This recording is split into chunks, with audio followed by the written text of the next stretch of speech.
इसलिए इसकी लिमिट याद रखें हम, टाइम लिमिट बहुत ज़रूरी है। हम अभी कॉन्सेप्ट बताया था दोस्तों, क्या बताया था मैंने कि D1 से D9 colourless, the total number of reagent that can oxidise aqueous iodide of iodine, यही आईटी है। मंजिल ने हौसलों से कहा कि मैं तेरे बस की बात नहीं, हौसलों ने मंजिल से कहा चल झूठी तेरी कोई औकात नहीं। Hi hello everyone, I am Vishal Joshi, आपका प्यारा विजय सर, और फिर से एक और नए चैप्टर की तरफ हम जा रहे हैं हमारी PYQ सीरीज़ में, जिसका नाम है डी ब्लॉक। और आपको बता दूं, मैं आपका प्यारा Vijay sir, mentor of JEE advance toppers AIR 1, 2, 3, 6, 7, 10 और काफ़ी सारे top 100 mentors of olympiad, yes, Kushal bronze medallist, Sharvik and Ayush Kadam silver medallist और क्षितिज गर्ग गोल्ड मेडलिस्ट। यहाँ दोस्तों बिना किसी देरी के शुरू करते हैं इस सीरीज को वापस से। पहला सवाल, among us the following identify the species with an atom in +6 oxidation state. शुरू करिए।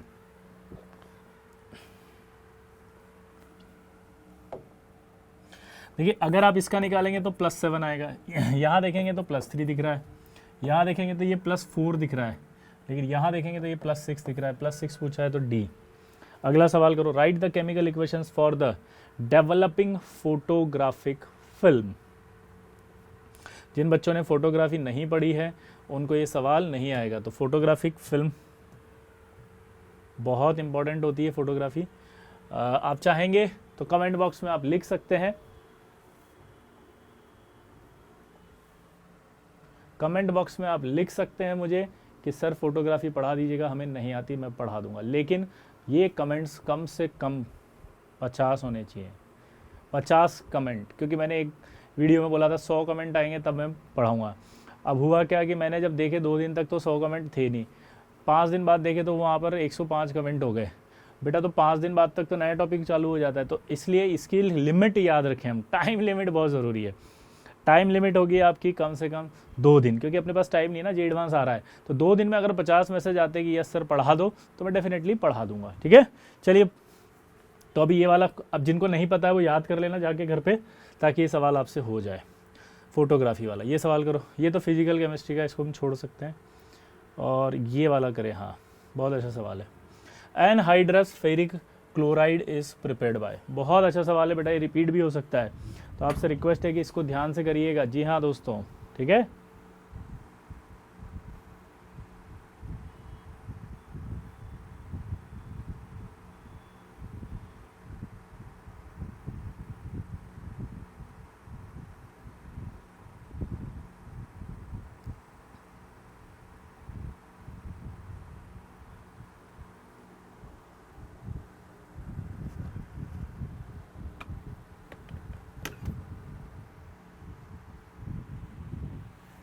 आई होप हो गया होगा।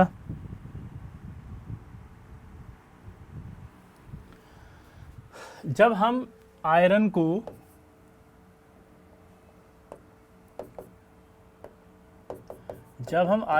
Cl2 के साथ ड्राई कंडीशन में भरेंगे तब जाकर FeCl3 बनेगा। Heating metallic iron in stream of dry, बहुत सारा भेजेंगे, अगर हम बहुत कम भेजेंगे तो FeCl2 बन के रह जाएगा। अगला सवाल करो।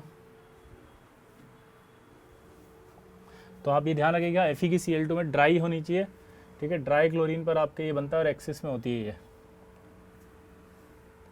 Wow, amazing question. When MnO2 is fused with the KOH, बहुत ही अच्छा पैराग्राफ है ये हमेशा आता है एग्जाम में। Coloured compound is formed, the product and its colour. जल्दी करें,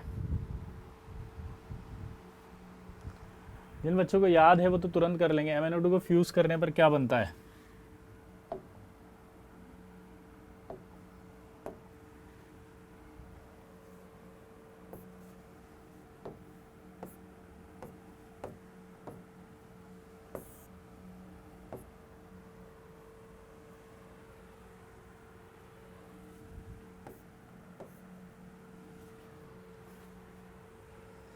याद नहीं आ रहा, मैं बताता हूँ।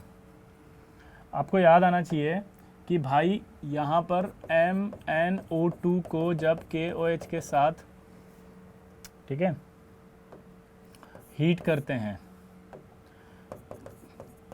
तो आपका ये ऑक्सीडाइज होकर के बनाता था MnO4-2 यानी कि K2MnO4 और ये ग्रीन कलर का मेल्ट होता था। ठीक है, इसका पूरा पैराग्राफ याद करना, अगर आपने नहीं पढ़ा तो अभी एनसीईआरटी पे जाके पढ़ेंगे प्रिपरेशन ऑफ K2MnO4 और साथ में एक और पढ़ लेना डी ब्लॉक में प्रिपरेशन ऑफ डाइक्रोमेट। दोनों के एडवांस में पैराग्राफ आ जाते हैं और पैराग्राफ में से ABCD कुछ पूछ लेता है, तो ये इंपॉर्टेंट है भाई, आगे हो सकता है इसी में पैराग्राफ आए। अगला करो, the product of oxidation I- with MnO4- in alkaline medium.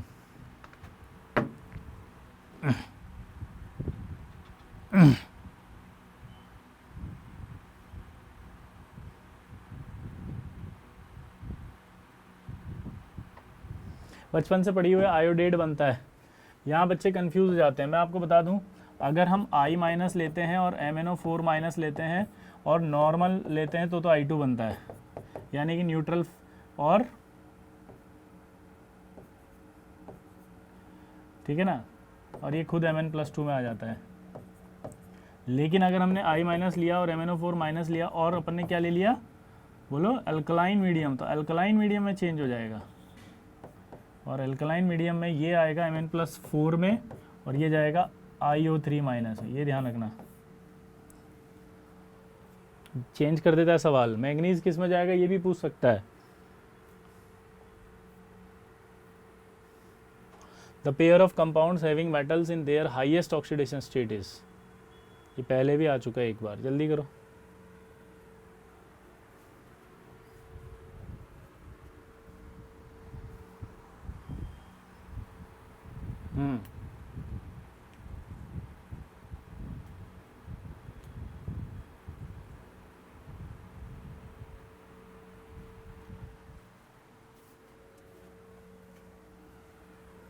Highest oxidation state आप देख सकते हो, यहाँ पर दिख रही है मुझे, तो यहाँ देखोगे अगर आप तो Mn पर +7 चार्ज दिख रहा है और यहाँ +6, तो आंसर ही आ गया, तो बी। अगला सवाल करो। Wow, which of the following pair of compound is expected to exhibit same colours in aqueous solution. जिन बच्चों ने इसी PYQ सीरीज में कोऑर्डिनेशन केमिस्ट्री के PYQs मुझसे सीखे हैं उनको पता है रिपीट हो गए क्वेश्चन, क्योंकि देखो डी ब्लॉक है या PYQs में या कोऑर्डिनेशन है, हमें नहीं पता होता, हम तो सवाल कर रहे हैं एलिमेंट दिख रहे हैं डी के। तो इसका एक लॉजिक मैंने वहाँ पर भी दिया था उसी वीडियो में, और वो लॉजिक ये दिया था कि D1 से D10 मतलब D1 से D9 कलरफुल होगा, D0 और D10 कलरलेस होगा। लेकिन अगर किसी में DN और D10-N आ गया तो वो सेम कलर का होगा, और वैसा आपको इसमें दिखेगा। VOCl2 और CuCl2 में देखोगे तो यहाँ कॉपर पर +1 आते D9 आएगा, और VOCO इसमें देखेंगे तो वेनेडियम पर +4 आते D1 आएगा। तो ये D1 हो गया, D9 हो गया, सेम कलर है। अगला करो। Give the equation despite picture developing white, ये मैंने कहा था फोटोग्राफी पढ़ना भैया। ये आ गया पैराग्राफ, देखो अच्छा पैराग्राफ है, करो। A से C तक आपको करके दिखाना है। Yes, try it, yes you can do it, you have your potential in it, use it, you can do it।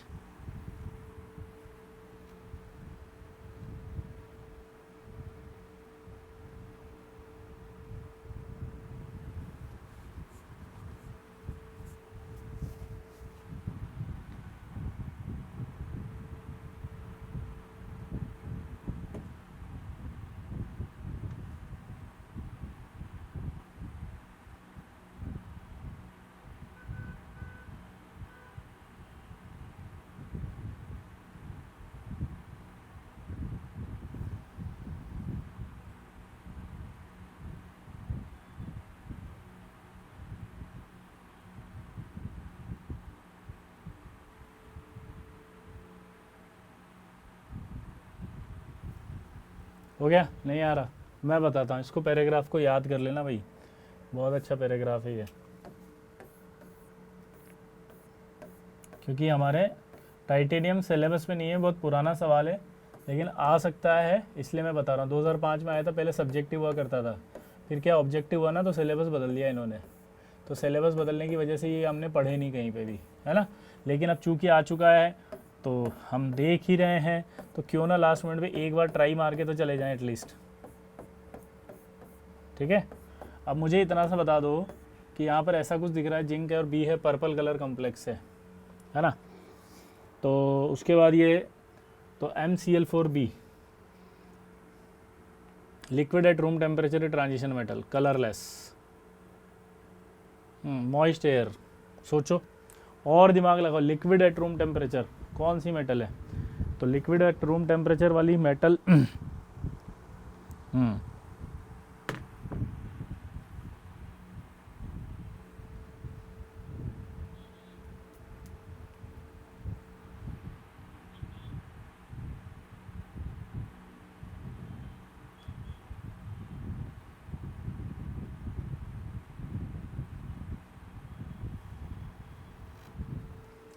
Generally एक फेमस रिएक्शन होती है कि ये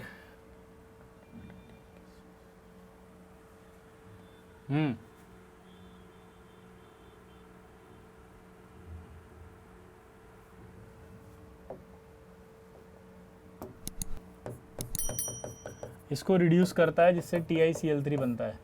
तो आप देखो इसके पास एक अनपेड इलेक्ट्रॉन आ जाएगा। TiCl3 आपका जिगलर नाटा कैटेलिस्ट होता है, उसके अंदर आपका यूज़ किया जाता है। ये किस में किया जाता है जल्दी बताओ, जिगलर नाटा कैटेलिस्ट में। किस में यूज़ किया जाता है, जिगलर नाटा कैटेलिस्ट में।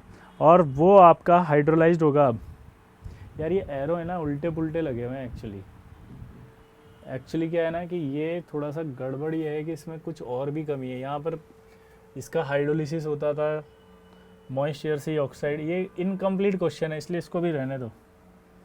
और वैसे भी हमारे काम का नहीं, सब्जेक्टिव है ना, ये इनकम्प्लीट है। वैसे टाइटेनियम है, ध्यान रखना कुछ इन्फॉर्मेशन में मिसिंग है।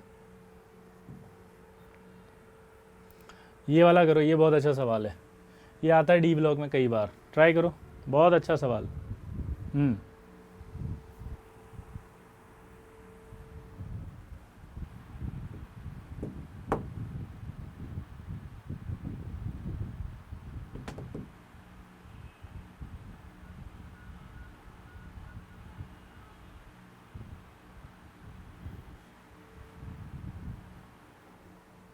आया। देखो ए का अगर हम देखें तो मुझे क्या लग रहा है,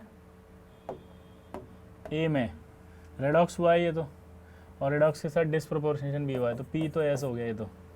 डाइक्रोमेट में एसिड डाल दो फटाफट, जल्दी बताओ, बहुत अच्छा सवाल है।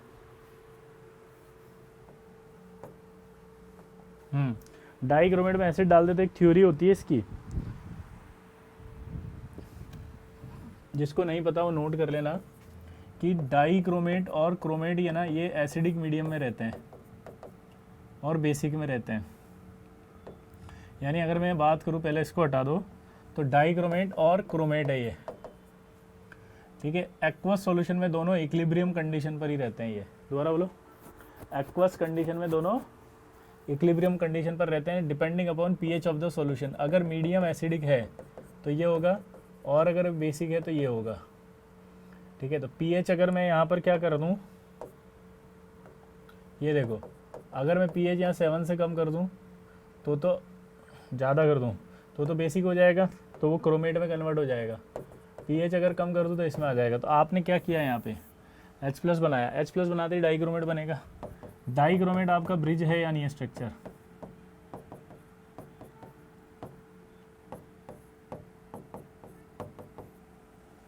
तो आंसर आएगा R। MnO4 माइनस और NO2 माइनस और H+, हाँ बताओ।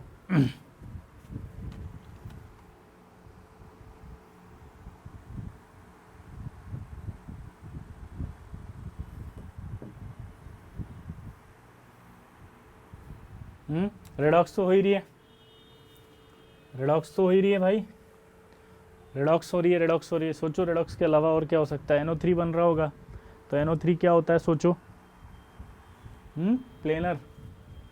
यस, ये रिएक्शन जो होगी इसमें क्या बनेगा आपको पता है, NO3 माइनस, तो रेडॉक्स तो हो ही जाएगी, यानी कि P, और NO3 प्लेनर होता ही, ये स्ट्रक्चर याद है आपको, ये sp2 प्लेनर, तो PQ हो जाएगा ये। NO3 माइनस प्लस H2SO4 और Fe+2, दिमाग लगाओ, Fe+2 किस में जाएगा, Fe+3 में, और ये NO3 माइनस किस में जाएगा बताओ, रिड्यूस होकर के NO2 में। तो यहाँ पर भी आप देखो तो एक तो रेडॉक्स होगा, और रेडॉक्स होने के साथ साथ एक और ऑप्शन ढूंढना है आपको, बताओ क्या होगा। सोचो।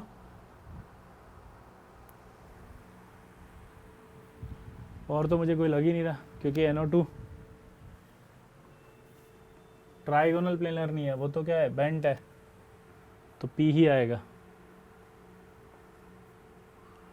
Among the following the coloured अभी कॉन्सेप्ट बताया था दोस्तों। क्या बताया था मैंने कि D1 से D9 कलरलेस या कलरफुल। D0 और D10 क्या होते हैं, कलरलेस। D0 और D10 कलर्ड कंपाउंड पूछ रहा है, तो ऐसा बताओ जहां पर D9 या D1 से D9 हो। तो मुझे लग रहा है यही दिख रहा है मुझे तो, क्योंकि इस पर कॉपर +2 आएगा तो D9 है, बाकी यहाँ +1 आएगा तो D10 कलरलेस, +1 D10 कलरलेस, यहाँ पर भी +1 D10 कलरलेस, क्योंकि ये BF4 माइनस होगा, यहाँ पर एक प्लस होगा, ये न्यूट्रल लिगेंड है। मिथाइल साइनाइड तो न्यूट्रल ही होगा ना। अगला बताओ, the oxidation number of Mn in the product of alkaline oxidative. अभी बताया था MnO2 को KOH के साथ O2 देंगे तो अल्कलाइन ऑक्सीडेटिव हो जाएगा। अल्कलाइन ऑक्सीडेटिव फ्यूजन से क्या बनेगा, MnO2 से MnO4 -2, तो ऑक्सीडेशन स्टेट आएगी +6। Reduction of metal centre in aqueous paramagnetic ion, ये तो बता ही देंगे आप। पर मैग्नेट आयन का रिडक्शन करेंगे मेटल से तो क्या बनेगा, जल्दी बताओ। न्यूट्रल मीडियम में क्या होगा, इसमें क्या होगा।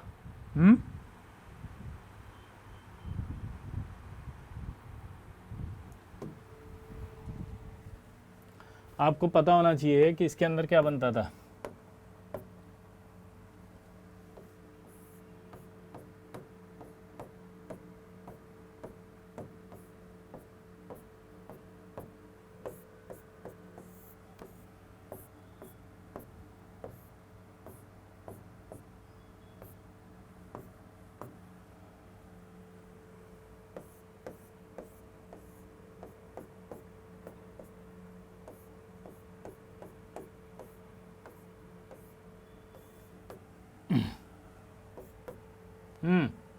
तो आपको बता दूं कि MnO4 माइनस होता है तो वो ऐसे जाता है, एसिडिक में जाएगा Mn+2, ठीक है, न्यूट्रल में जाएगा MnO2, स्ट्रॉन्ग बेसिक में जाएगा MnO4 -2, अपने आप ही आंसर आ जाएगा।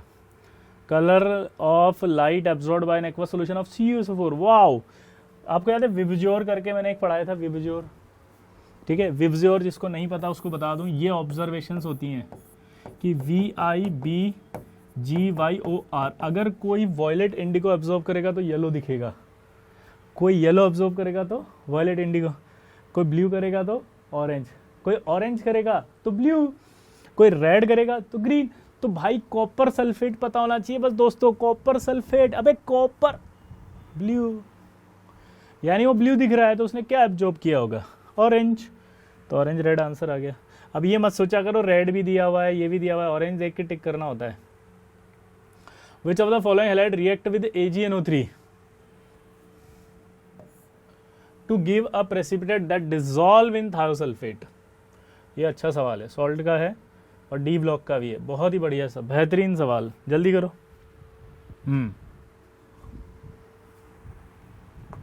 हैलाइड ऐसा कौन सा होगा जो AgNO3 के साथ रिएक्ट करेगा और वो डिसॉल्व हो जाएगा, ठीक है,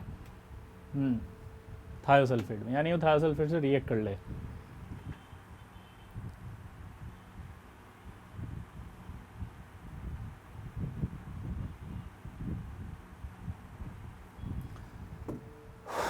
देखो Ag इससे रिएक्ट करेगा ना, तो इससे रिएक्ट करने पर तो आपको पता ही क्या बनेगा, इससे रिएक्ट करेगा तो वो तो बनेगा AgF, ये तो ऑलरेडी सॉल्युबल ही होता है, तो ये तो प्रेसिपिटेट है ही नहीं, तो इसका मतलब आंसर सिर्फ A, B और C ही जाएगा, क्योंकि यही PPT होते हैं, आपको पता है वही तो PPT सॉल्युबल होंगे बस, AgCl, AgBr और AgI। ये आपका वाइट होता है, ये पेल येलो होता है और ये येलो होता है, तो आपको पता ही है ये तीनों सॉल्युबल इन थायोसल्फेट।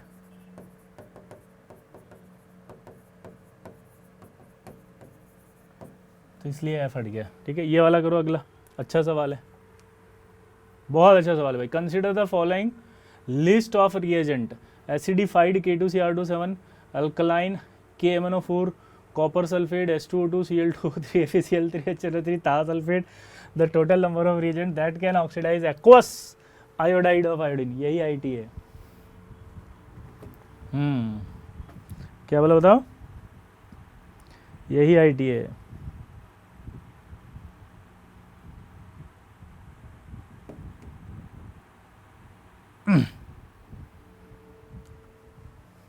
अब इसका आंसर था 7, आईटी ने क्या दिया था इसका आंसर 7।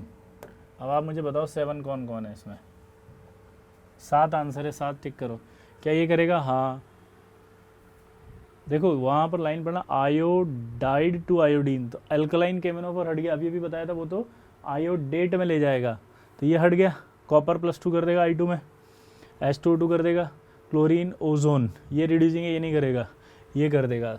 और एक थायोसल्फेट के साथ भी जाता है, तो कितने हुए अगर ऑब्जर्व करते? 1 2 3 4 5 6 और 7। देखो ये नहीं करेगा, फिर से बोल रहा हूँ, अल्कलाइन केमिनोफोर नहीं करेगा क्योंकि वो तो आयोडेट में ले गया था, अभी जस्ट बताया था IO3-, तो ये तो हट गया। ये नहीं करेगा क्योंकि FeCl2 है, ये तो रिड्यूसिंग एजेंट है, ऑक्सीडाइज कहाँ से करेगा? बस बाकी आगे ये वाला करो। ओह वाह, अच्छा सवाल। Correct statement about chromium +2 and manganese +3 are. Atomic number of chromium is 24 है एंड मैग्नीज इज 25 है, ठीक है। तो ball is on your court, यही आईटी, जल्दी करके बताओ।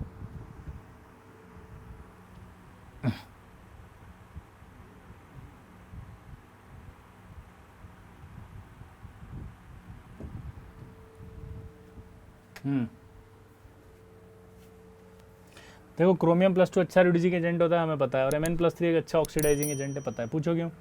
क्रोमियम +2 जाएगा +3 में, क्यों? क्योंकि वो चाहता है +3 में ज़्यादा स्टेबल हो, तो क्रोमियम +3 में जाएगा, तो +3 से ज़्यादा स्टेबल होता है, तो +2 से +3 यानी ऑक्सीडेशन हो रहा है, जो इसका ऑक्सीडेशन होता है वो रिड्यूसिंग एजेंट है। अच्छा, जितनी भी रेडॉक्स होती है उसमें Mn+2 में जाना चाहता है मैग्नीज, यानी Mn+3 Mn+2 में जाएगा, यानी वो रिड्यूस होगा, जिसका रिडक्शन होता है वो ऑक्सीडाइजिंग एजेंट होता है। तो ये दो स्टेटमेंट तो क्लियर हो गए। अब दोनों के अंदर D4 कॉन्फ़िगरेशन है, ये भी सही है। अब वो कह रहा है कि chromium +2 used as a reducing agent the chromium ion attend D5 electronic configuration, ये तो गलत है, D4 रहता है वो तो क्रोमियम +2 में, ये तो वैसे ही गलत हो गया, D5 थोड़ी होता है क्रोमियम +2 में। ये वाला सवाल बहुत अच्छा सवाल है। Fe+3 is reduced to Fe+2 by using, very good, जल्दी बताओ। अच्छा सवाल है, ट्राई करो इसको।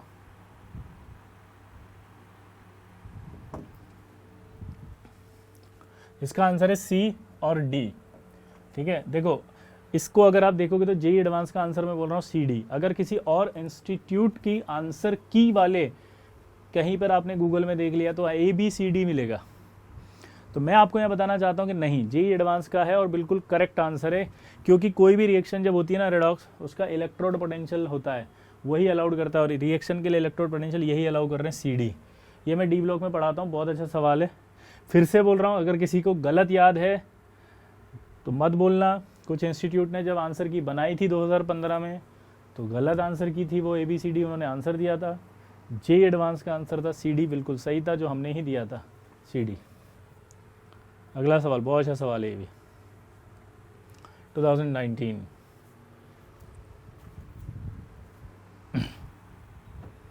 देखो मैंने अभी बोला था आपको कि MnO2 की पूरी प्रिपरेशन पढ़ लेना, उसमें से पैराग्राफ आता है, आ गया 19 में। तो सेम हो सकता है आपके, आपने देखा MnO2 3 बार आ चुका, डाइक्रोमेट आ चुका, तो D ब्लॉक में पढ़ना क्या है, तुम्हें जबरदस्ती परेशान होकर बैठे हो। अब प्रॉब्लम ये है कि हम परेशान होना चाहते हैं, तो परेशानी कहती ठीक है मैं हूं ना, आई एम देयर। अगर हम कहें नहीं हम परेशान नहीं होना चाहते, तो परेशानी परेशान हो जाएगी, साला ये तो परेशान ही नहीं होना चाहता बे, पॉइंट ही नहीं समझे। परेशानी परेशान हो जाएगी क्योंकि तुम परेशान नहीं होना चाहते ये देख के, इसलिए परेशान होना बंद करो और कम से कम 3 टॉपिक तो पढ़ लो, MnO2 उठा के पढ़ लो। अभी 15 मिनट लगेंगे, जितने भी वीडियो देख रहे हो ना, सो के उठो, थोड़ा सा कष्ट दो इस देह को, ये शरीर कष्ट पाने के लिए हुआ है। उठो इस बिस्तर से, वो देखना बंद करो ऊपर दीवारें, नेगेटिविटी से बाहर आओ, डर से बाहर आओ, घबराहट से बाहर आओ, टेंशन से बाहर आओ, उठो, जागो, लक्ष्य प्राप्ति तक मत रुको। मंजिल ने हौसलों से कहा कि मैं तेरे बस की बात नहीं, हौसलों ने मंजिल से कहा चल झूठी तेरी कोई औकात नहीं। समझे? तो अभी मंजिल तुम्हारा इंतज़ार करिए, उठो जागो और लक्ष्य प्राप्ति तक मत रुको, ट्राई करो इसको फटाफट। वही एग्ज़ाम बिल्कुल सेम, उसके प्रिपरेशन से ही बनाया है ये उन्होंने। MnO2 की रिएक्शन KOH से हुई थी अभी थोड़ी देर पहले, तो क्या बना था सोचो, कुछ बना था। तो वो बना था MnO4-2। तो MnO4-2 वो कह रहा है Y is diamagnetic in nature, Y Z is paramagnetic. तो पहले वाई जेड तो देख ले कौन है।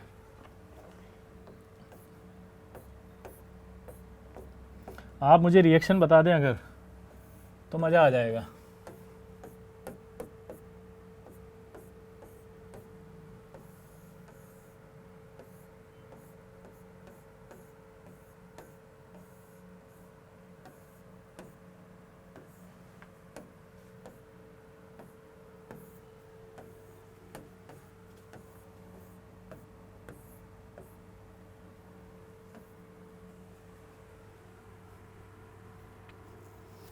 बताएंगे आप?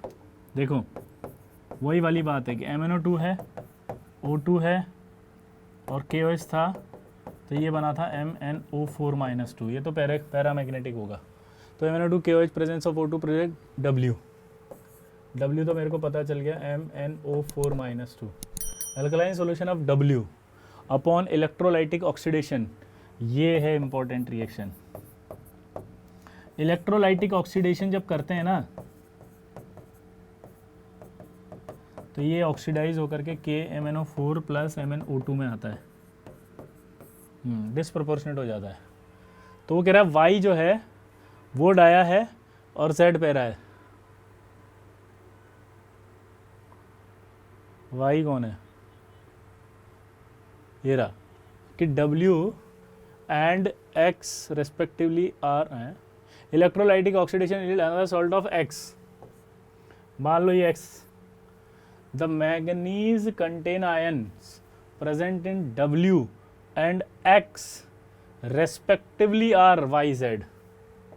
ये जो Y बोल रहा है ना, ये W का आयन है, यानी कि इसका। तो वो कह रहा है Y डायामैग्नेटिक है। नहीं, Y तो पैरामैग्नेटिक है, वैसे ही गलत हो गया ये तो। अब 2 पे aqueous acidic solution, Y undergoes disproportionation. Yes, ये जो होता है ना, इसके लिए D ब्लॉक में आपको मैंने बताया था कि ये ओनली स्ट्रॉन्ग एल्कलाइन सॉल्यूशन में ही एग्जिस्ट करता है।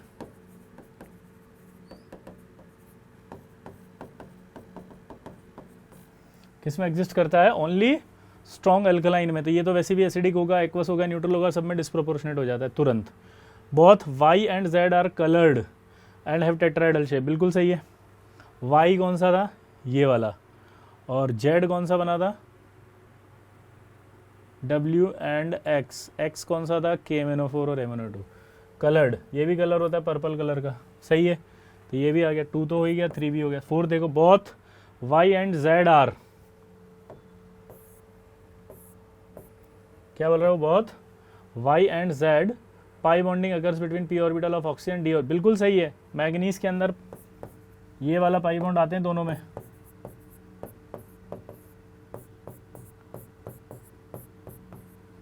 याद है? और उसमें भी पाई बॉन्ड आएंगे,